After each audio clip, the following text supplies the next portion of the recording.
नमस्कार मैत्रिणींनो, आज आपण आपल्या व्हिडिओमध्ये बघणार आहे की साधी सरळ सोपी मेथीची भाजी कशी करायची ते. चला तर मग सुरू करूया. सगळ्यात आधी 5-6 लसूणच्या पाकळ्या आणि 2-4 मिरच्या अशा मोठमोठं कुटून घ्यायचं आहे. 2 चमचे तेल चांगलं तापून घ्यायचं आहे आणि त्याच्यामध्ये हे कुटलेलं मिक्सचर टाकून द्यायचं आहे. त्यानं ना फोडणी चांगली कडक बसते.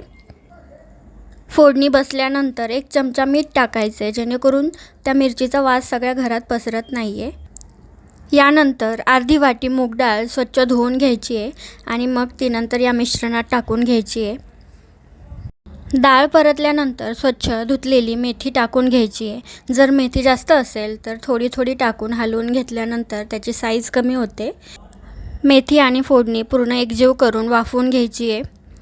सगळ्यात शेवटी कापलेला टोमॅटो टाकून घ्यायचा आहे, जेणेकरून त्याचा कलर पण तसाच राहतो आणि टोमॅटो खूप जास्त मऊही पडत नाही. भाजी परतून घेतल्यानंतर 2 चमचे शेंगदाण्याचा कूट टाकायचा आणि पूर्णपणे हलवून घ्यायची आहे भाजी. आणि परत एकदा झाकण ठेवून चांगली वाफवून घ्यायची आहे भाजी, जेणेकरून ही डाळ पण शिजली जाते आणि भाजीला चवही चांगली येते. आणि फायनली आपली चवदार मेथीची भाजी तयार आहे. तुम्ही याला चपातीसोबत भाकरीसोबतही खाऊ शकता.